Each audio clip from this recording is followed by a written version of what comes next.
여러분의 설 명절 즐거우셨나요? 명절이 다가오면 저는 의뢰 즐거운 명절 보내라고 인사를 보내곤 합니다만 30이 훌쩍 넘은 나이, 서울로 상경에 독립한 지도 10년이 훌쩍 넘은 지금 저의 명절은 그리 즐겁지만은 않습니다. 저의 명절은 이동으로 시작해서 이동으로 끝납니다.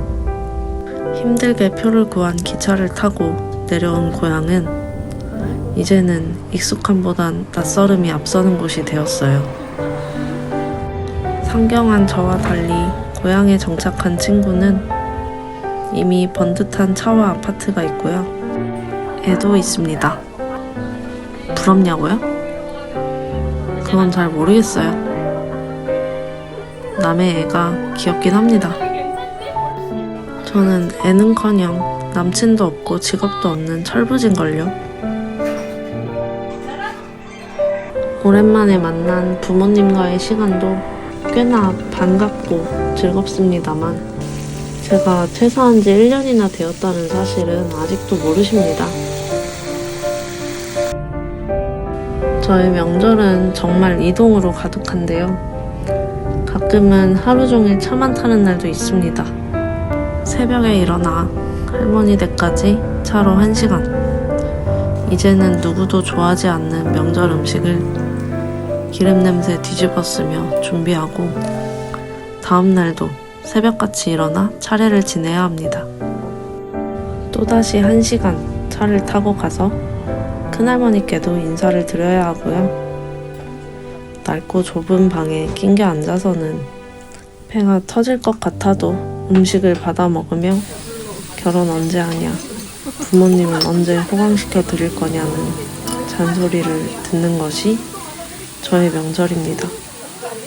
물론 즐거운 순간도 많습니다. 맛있는 것도 잔뜩 먹고 염치 없지만 세뱃돈도 좀 받았고 오랜만에 보는 친척들도 참 반가웠어요. 좋은 추억을 많이 쌓은 명절이지만 이런 것들이 3일 내내 차만 탈 정도의 가치가 있었는지는 슬슬 고민하게 되는 야가 빠진 30대가 되었습니다. 이제는 부모님과 따로 산 지도 10년이 넘어가다 보니 한 며칠만 부대끼다 보면 또 슬슬 불편하고 결국은 또 감정이 상하게 되더라고요.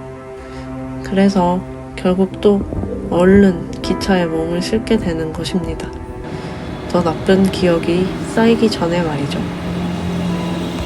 고향을 떠나 서울에 온 지도 어느덧 13년. 그 중에서도 신촌에서만 10년을 살다 보니 이곳에도 익숙하고 편하고 소중한 것들이 많이 생겼고 오히려 진짜 고향보다 서울에서 마음이 편합니다. 나를 모르는 수많은 사람들 사이에서 고향인 남쪽보단 조금은 더 차가운 서울의 밤 공기를 코로 들이마시며 화려한 서울역의 불빛을 눈에 담고서야 조금 숨통이 트입니다.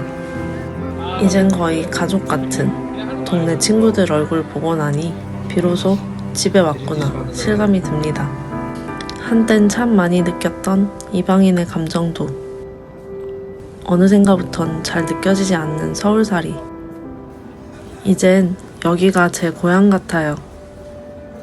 뒤늦게 고향에 돌아온 저의 명절 이야기였습니다.